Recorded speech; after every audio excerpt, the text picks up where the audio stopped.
This is FreshEd, a weekly podcast that makes complex ideas and educational research easily understood. I'm your host, Will Brem. Today, we talk about Black Lives Matter and what it means for the field of comparative and international education. If we think about Black Lives Matter as an enunciation, as an expression, it's quite easy to see the kind of global reverberations. In 2020, with NSARS in Nigeria, the kind of framing of Nigerian lives matter. Black Lives Matter is often a hashtag that is used to amplify those movements and struggles. Many of these ways of thinking, and also this aspect of abolitionist futures and the kind of analytical tools or frameworks that can be used to explore that through Black Lives Matter and their work, but also through other traditions. I think it opens up the possibility for the sector to think differently.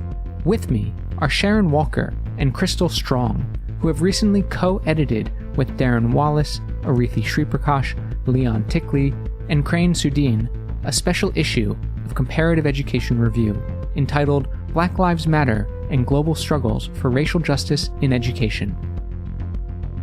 Sharon Walker and Krystal Strong, welcome to FreshEd. Many thanks. Thank you so much for having us. So, Black Lives Matter, I guess it first appeared as a hashtag in 2013 after Trayvon Martin was murdered. And then there's been so many additional murders and deaths of Black people in the U.S. And then in 2020, when George Floyd was killed, it just sort of erupted into this massive protest movement. And it often seems that Black Lives Matter is this U.S. phenomenon because of the sort of continued violence against Black people in the country. But your special issue really sort of says, the movement for Black lives is actually this global phenomenon. So can you give me a sense of just, the global reach of Black Lives Matter or the movement for Black lives?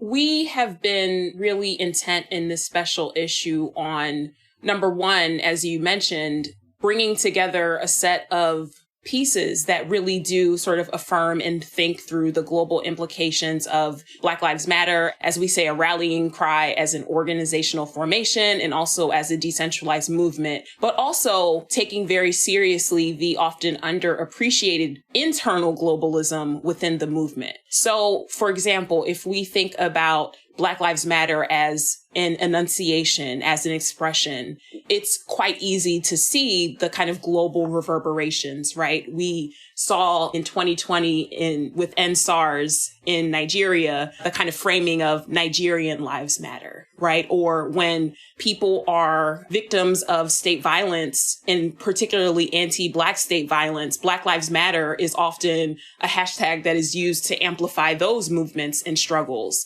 And so there's a way in which BLM and Black Lives Matter becomes a way of drawing attention to the perilous conditions of Black life, not just in the US, but internationally. At the same time, I think if we look at BLM as an organizational formation and we appreciate the sort of long evolution of the struggle, we can discern many ways that BLM has been quite influential when we think about, for example, the Ferguson uprising after Mike Brown Jr.'s murder, right? Or if we think about the uprisings in Baltimore after Freddie Gray's murder and thinking about the ways in which the frequent occasion of Black murders at the hands of the state have occasioned these kinds of uprisings, right? We can see a kind of pattern of both the violence, but also the organized resistance to it.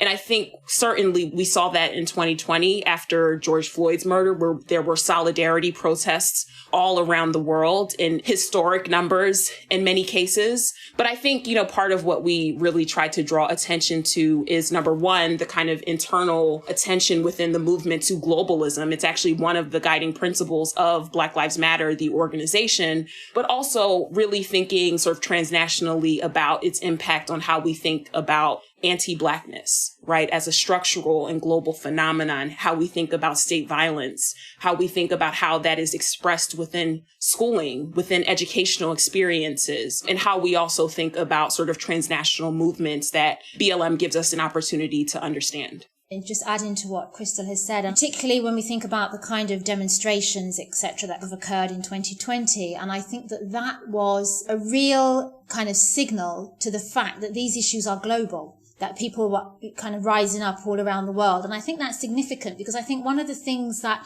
for me, kind of coming from the UK, and also I have an interest in France because I lived there for quite a long time, just watching how these things have played out over the water, across the water from the US, and seeing the recognition of this kind of anti-blackness, anti-black violence, etc. People understand and recognize what that is, not just in the US, but globally, but also the kind of sense of, and I would say in the UK, for example, the kind of grappling with, and I'm talking much more at the kind of national political level with, is this relevant here? A kind of pushback against this, even though at the grassroots level, people are speaking out, are saying that, yes, this is relevant. They're organizing around that kind of BLM kind of movement or action, etc. And yet there's this kind of question of, that is something that happens over there in the US. Is it relevant over here? Is some of these grassroots sort of the organizing, as you said, BLM can be seen in different perspectives, but at the organizational level, has there been attempts to connect across countries? I know obviously within the US there might have been some organizational efforts, but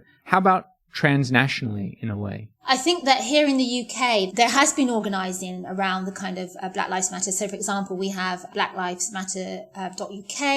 And then also we have the kind of Black Lives Matter kind of global network foundation, which has kind of like chapter organisations over here in the UK. So I think that there has been a kind of institutional, when I say institutional, I don't mean that in a kind of sense of institutionalized, but that it's come off of the street, so to speak. And it's actually not just, it's not a case where we can talk about that happened in 2020. It's actually resulted in the kind of formation of groups and action, going forward. So so I do think that there has been, and I don't know if that's across how many country contexts that spreads across, but definitely in the UK that has been something that's been happening. So one thing I'll just add to that is, this hasn't come up yet in the conversation, but I'm actually an organizer within Black Lives Matter. In the Philadelphia chapter, I also do organizing within the network formation as well. And, as Sharon mentioned, there have been affiliated chapters in 3 countries, the UK, the US, and Canada. But apart from that, there has been sort of waves of solidarity over the years of BLM's existence. So, for example, there have been solidarity statements about police murders in the UK,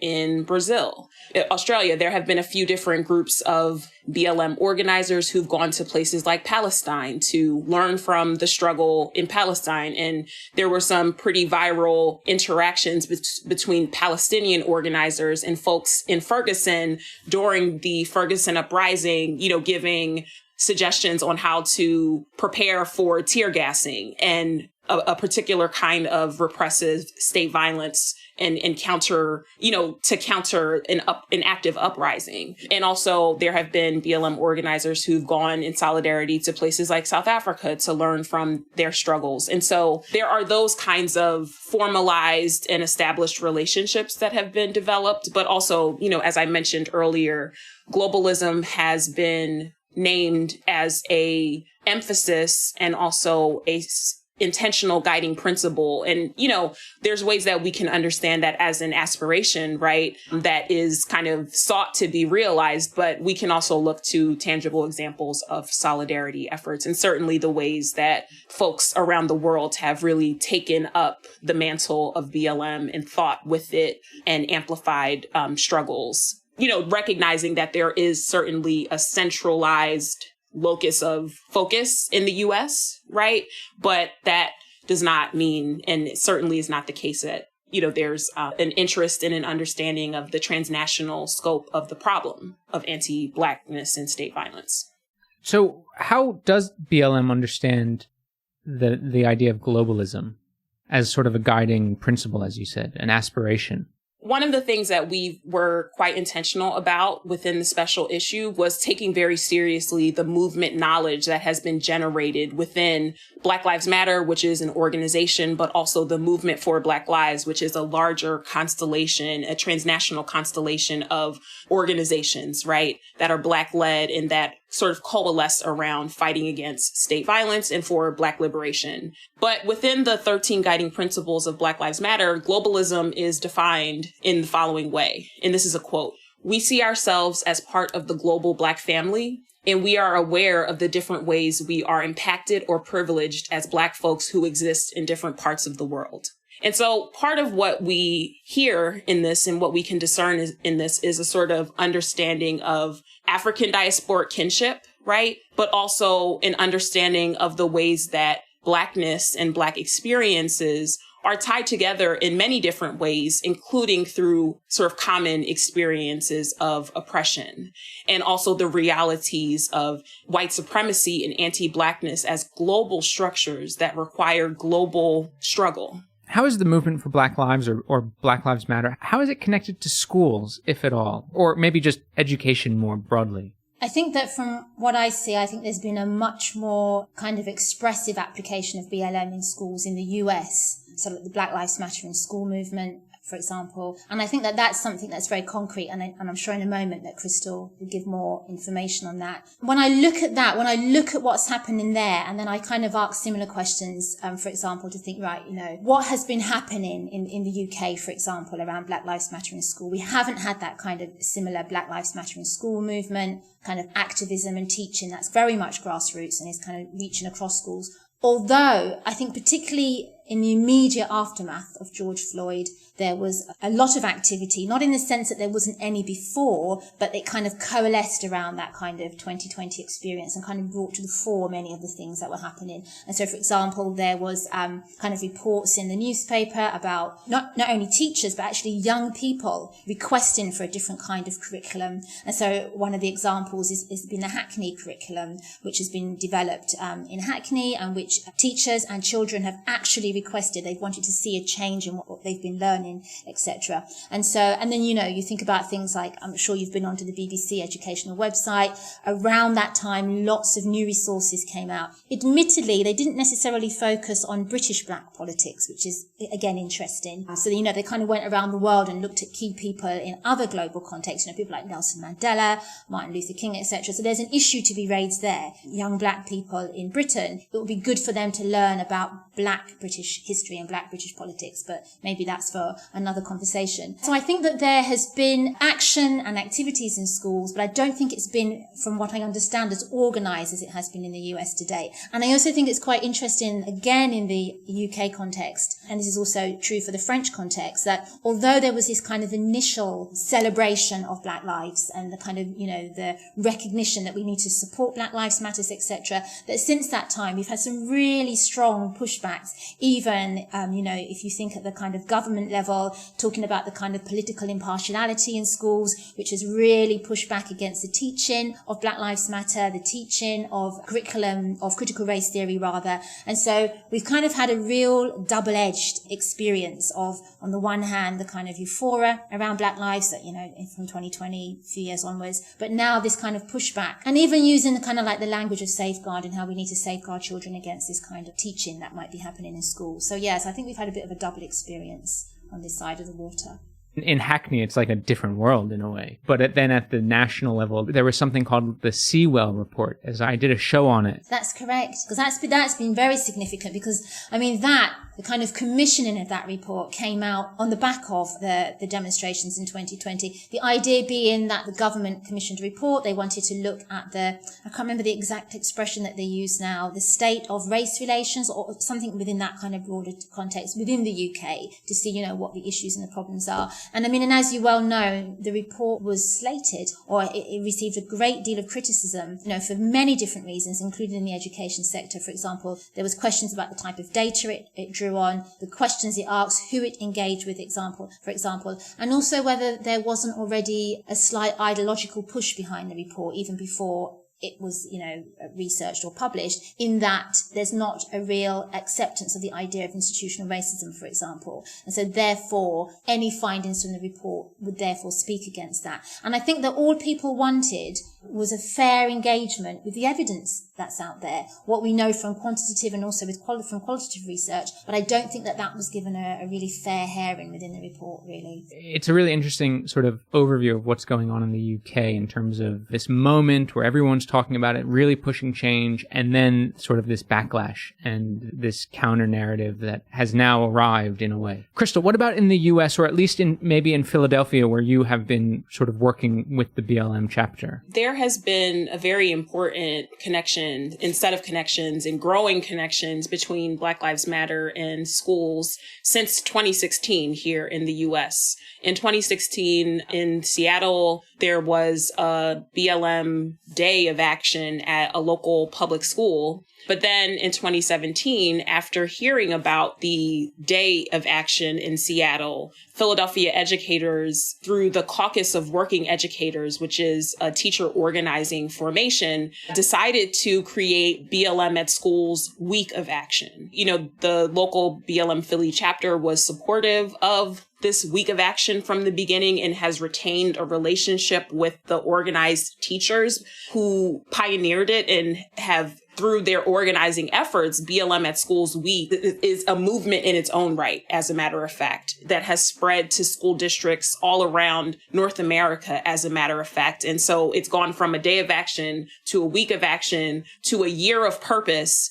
And so there are, demands around the kinds of educational transformation that would align itself with the mantle of Black Lives Matter. And you can learn more about the BLM at Schools movement in its own right. There's an edited book called BLM at Schools. There's also another edited book that's called Teaching for Black Lives that really chronicles the significance of educational organizing in conjunction with Black Lives Matter. And that's kind of the most direct connection to education. Having said that, though, we've also seen a historic resurgence of school-based struggles around racial justice in the time frame, and inspired in many ways and in solidarity with the sort of grassroots organizing that's happening outside of schools around state violence, right? So we saw in universities, in high schools around the US and around the world, in fact, the use of Black Lives Matter as a way of strengthening existing struggles around racial justice, right? Some of this has had to do with specific murders of Black people. Some of this has had to do with things like policing, ties with the prison industrial complex between universities, for example. But then we see in places like South Africa, BLM and being utilized in conjunction with movements around natural hair being banned in schools, for example, or fees must fall, right? Borrowing from some of the sort of organizing practices within Black Lives Matter protests. And so there are lots of connections. And might I add, it's a bidirectional flow or a multi-directional flow, because just as, fees must fall, we can see tangible engagement with BLM. Fallism has been enormously transformative, especially if we look at the push in the US and the UK, that we can tie directly to fallism in South Africa around monuments to state violence and coloniality. And so I think part of what becomes very important is understanding the connections, but also the multi-directionality of the relationships. And Krystal, you've used a few times now the word state violence. Why is this notion of state violence so useful when we think about BLM and its ability to sort of, understand some of the anti-Blackness, some of the Black violence that we see around the world, sort of connecting all of these different sort of cases together through this concept of state violence? Why is it so important to use that term and that concept, in your opinion? It's essential because it makes very plain that we are talking about Black life and Black death.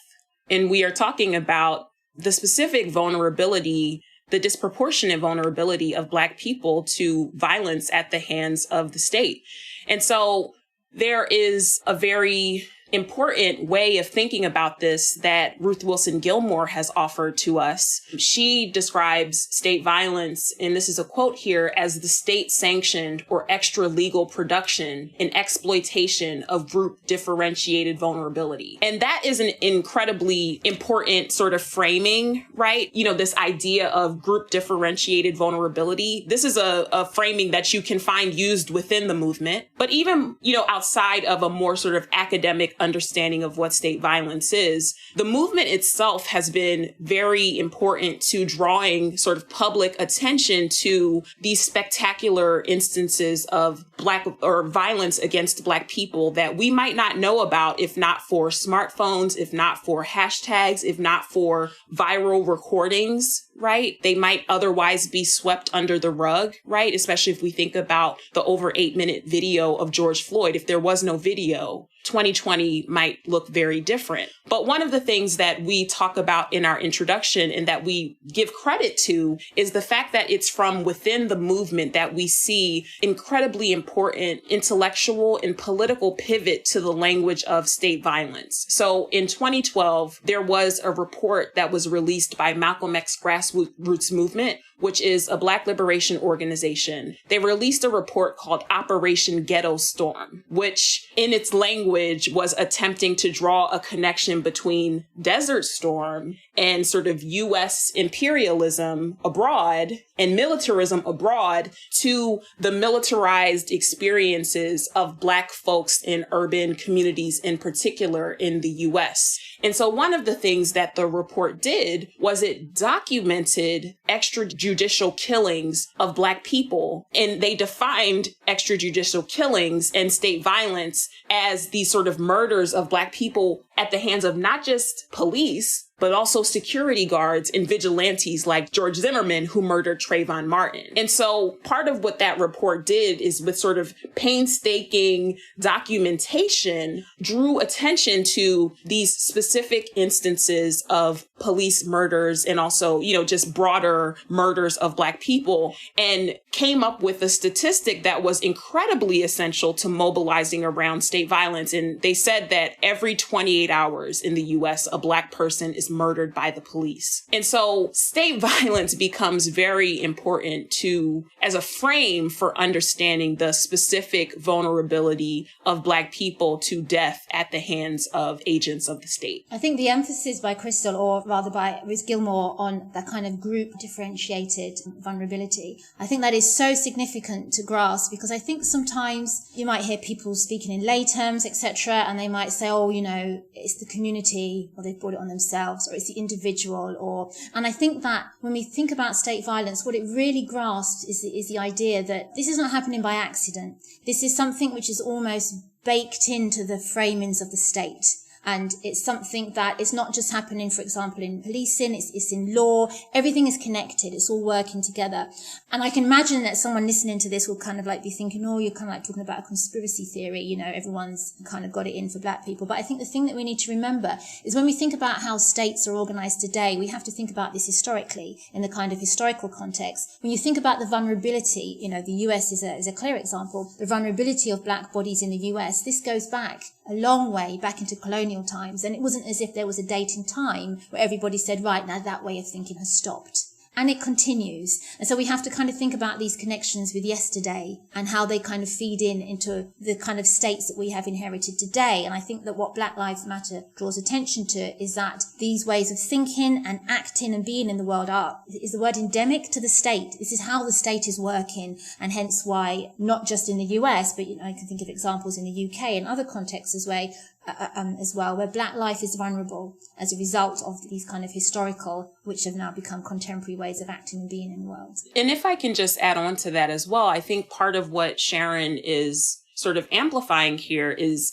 it requires a sort of historical and also a transnational analysis, right? And it also requires us to understand that we're not just talking about systems in which Black people are minorities, right? If you look at just the period of 2020, a hugely important movement against state violence and SARS forms in Nigeria just months after the murder of George Floyd. Nigeria is a Black nation, right?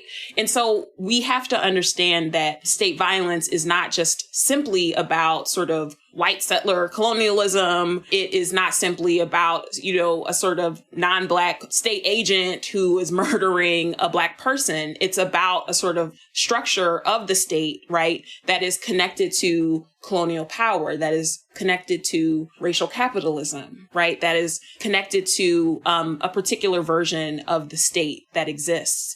And also, it requires us to understand, like Sharon said, these sort of historical continuities. But even after 2020 and the murder of George Floyd, in the U.S. alone, almost 800 Black people have been murdered by the police since George Floyd was murdered. And that is a statistic from the Mapping Police Violence Project, where you can actually see see, and it's US specific, you can see every single person who's been murdered by the police going back decades, right? And you can isolate it by race. And that is just Black people. But then if we also look at 2020, there was a UN resolution that drew attention to state violence against Black people around the world. And so we can see very similar dynamics in a range of geographic and national contexts outside of the US. It is quite valuable to place the state at the forefront and recognize that the definition of a state is in part the ability to monopolize violence, and then that violence is racialized. It's a really sort of analytical frame to always keep in mind about what is a state and what makes a state a state. So what we're talking about obviously has these much longer term historical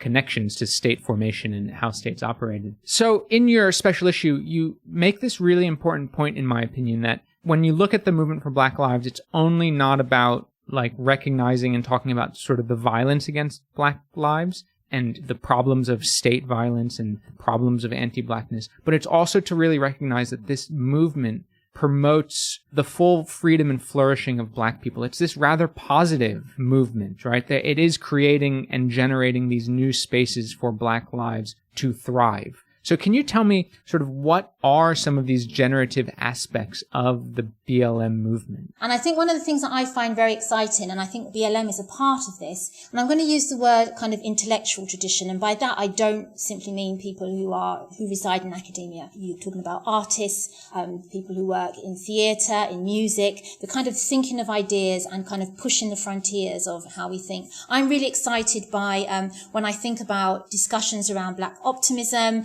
Black mysticism, Afrofuturism, and, just very quickly, just to say that when we think about Black optimism, simply put, you might think about that as the opposite of Black pessimism. So Black optimism kind of points towards Black life, whereas Afro-pessimism might think much more of considering kind of like Black death and the kind of like the afterlife of slavery. And, the two can be in conversation with each other. And then you kind of think about Black mysticism, which for me is the one that I find really kind of creative and imaginative in sense, in that it pushes beyond what we currently understand to exist in order to think of Black lives differently. And it's almost, it describes itself as being a parentology, i.e. it's thinking about an ontology that is not yet become. So we're thinking about something completely different, kind of imagining beyond. And when we think about Afrofuturism, we kind of think about the kind of intersection of the imagination, of technology, future liberation. That's just drawing us some ideas there from Womack. For me, I find it really exciting, all the ways that different writers and authors are coming together to imagine new thinking, new ways of being in the world. And that's what I really find. I went to an exhibition in London a few months ago. I think it's called The Black Fantastic. It was at the South Bank. And as you went in on the outside wall, almost as if someone had just painted a big billboard outside on the wall, it had something, and the quote was something like, Black people are in the future. And I really looked at that for a long time. And I thought, I know it sounds a really silly thing, but I thought, yeah, that is absolutely right, because there's been so much in my life, whether that be through the television, through media, etc., where even from when I was young, I had the sense of Black people being rubbed out. But that was almost reaffirming, no, we're in the future. And many of these intellectual traditions, these kind of creative artistic traditions, are thinking and imagining, what does that mean? How can we think beyond what we already understand in the kind of current framings of the world to think about Black life and to imagine Black life differently, I think.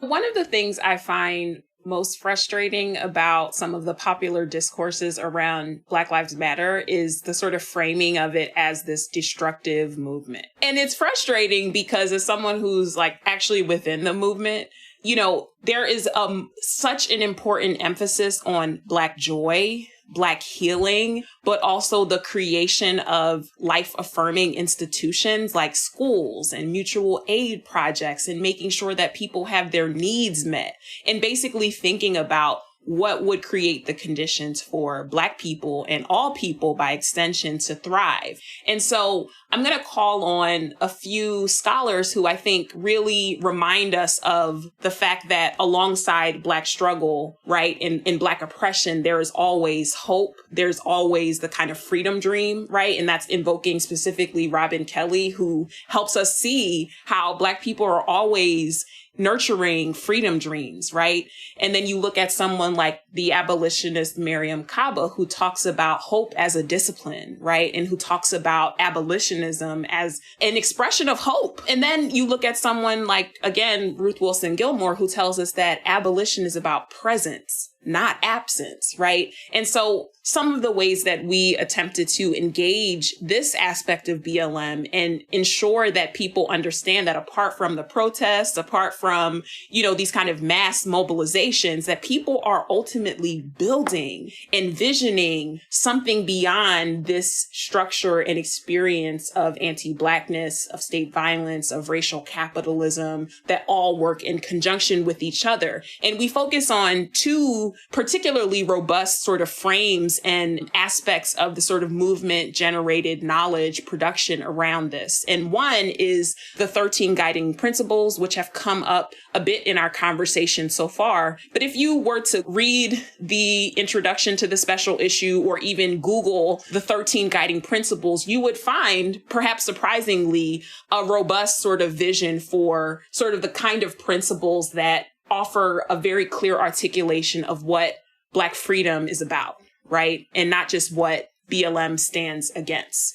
And so some of these include things like restorative justice, empathy, loving engagement. These are 3 guiding principles that are precisely thinking about alternative to punitive and carceral forms of justice, right? Diversity, globalism, which I mentioned before. These are all about thinking about connections across communities, right? In addition to that, the movement is always thinking about centering the people who are at the margins, even within an already marginalized set of communities. So there are specific guiding principles related to Black women, being queer affirming, being trans affirming, and also the idea that there's collective value. We all have value. And then there are a number of guiding principles that are about the kinds of sociality and ways of being in community that have been eroded by anti-Blackness. Specifically, the idea of the Black family, right? And not the sort of nuclear Western family structure, but the extended family, and also the idea of the sort of Black villages.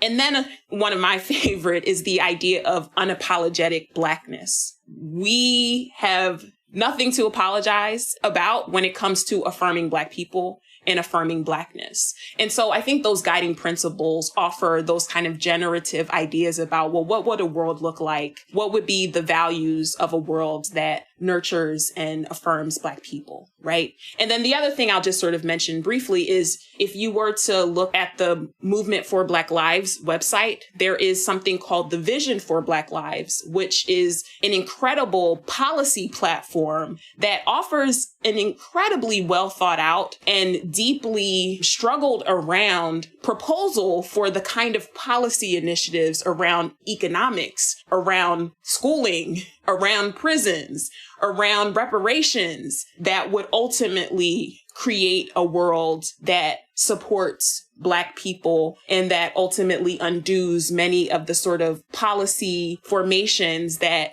sustain the kinds of exploitation and oppression that are also bound up in the experiences of state violence that Black people experience. And so those are 2 incredibly rich sites to understand and to be guided by, right? Both in just how we experience and navigate the world, but also ultimately how we vision educational experiences and systems that are life-affirming for all people. When you really focus in on Black Lives Matter, which your special issue has done so nicely, you realize how rich it is, right? I mean, there's so many interesting theoretical engagements, so much interesting sort of social movement issues, sort of, transnationally, but also locally. It's both looking at how violence operates, but also, as you've just said, about how it sort of creates a possible future world, a future ontology, and sort of opens up these spaces of possibility that are just really quite exciting. So I guess the special issue is in the journal Comparative Education Review. So, how does all of this sort of richness connect to the field of comparative education, if at all? I think it's interesting. I think if you think about the kind of field and in the sense of what has been written or what has been researched, there is evidence and examples in the past of writing which have probably been in the post-colonial tradition, the Pan-African tradition, or people within the field, such as one of our co-editors, Crain Soudien, who's been raising these things, making these things come to the fore. One of the things that really struck me about the conference, just gone there in February, was how much this special issue, even on the agenda as you flick down, how it stood out from many of the other conversations that were being had. I have a sense that CIES has a long way to go in terms of how it redirects, refocuses its thoughts, its thinking, how it even considers issues such as state violence, racial capitalism, which we didn't cover in depth here, but which you've covered on a previous podcast. But so I think many of these ways of thinking, which I think our special issue presents, and also this aspect of abolitionist futures and the kind of analytical tools or frameworks that can be used to explore that through Black Lives Matter and their work, but also through other traditions. I think it opens up the possibility for the sector to think differently in its research, the questions it asks. I think even an acknowledgement of the significance of race and racism, and in this case specifically anti-Blackness, as an analytical lens in writing, in work, in thinking. Even when you think about things, there must be a plethora of papers writing about neoliberalism in education, kind of the marketization of education. But I think within our special issue, for example, I'm just trying to think of the two papers in particular that have looked at, we've got a paper that looks at shareholder schools. I think it's Amelia Herbert who looks at that. And then we've got Tyler Hooks, for example, who looks at schooling as plantation.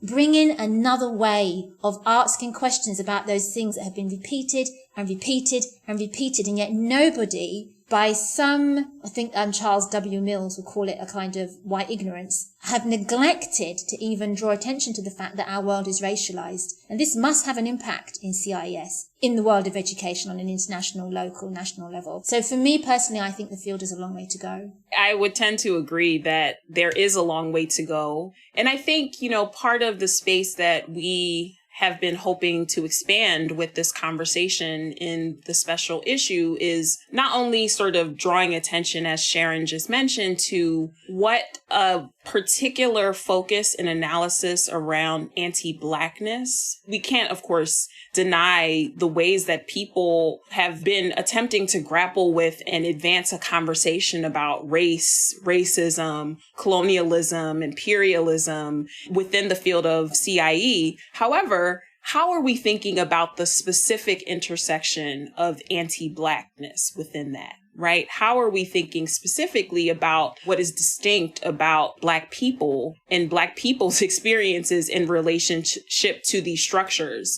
And in addition to that, I think there are a couple of other dimensions to what a focus on a movement in a formation like BLM offers us. One is what we were just talking about, right? We can talk about the structures, the structural oppression, right? But if we're not also looking at the generative aspects, the sort of future horizons and being guided by those, we might be missing out on some of the possibilities for transformation that we can be guided by, right? But in addition to that, I think another thing that we should challenge ourselves around is how we're intellectually engaging movements, right? How we are being guided by the knowledge that is always produced within movements. And I think part of what we've tried to take very seriously is the fact that, fine, this is a political struggle, but also there are things that we as scholars must learn from the sort of intellectual contributions, the astute analysis that is happening within the movement, and be guided by that. And so I think part of the hope is that in addition to a deeper engagement and analysis with the specific sort of problem that BLM names,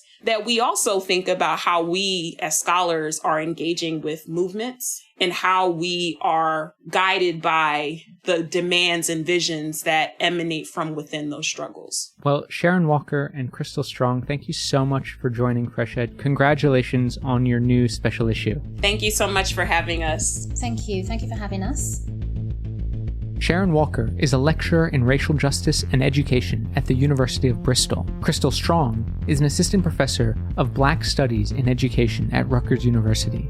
They've co-edited the special issue of Comparative Education Review entitled Black Lives Matter and Global Struggles for Racial Justice in Education. A transcript of today's interview with a selection of resources for further exploration can be found at freshedpodcast.com. Please note that opinions expressed on FreshEd are solely those of the host or the guest interviewed, not FreshEd, which takes no institutional position. If you've liked what you've heard today, please rate us wherever you listen to podcasts. Reviews really do help. FreshEd's team includes Fatih Akhtas, Obafemi Ongunle, Annabella Afro-Boateng, Phyllis Che Mensa, and Jose Neto. Original music for FreshEd was created by Digital Primate. FreshEd is an independently run podcast without advertisements and is made possible by the support of NORAG, the Shock Deaf Family Fund, and listeners like you. Please consider donating to FreshEd by visiting freshedpodcast.com/donate. Thanks for listening. I'm Will Brehm, and I'll be back next week.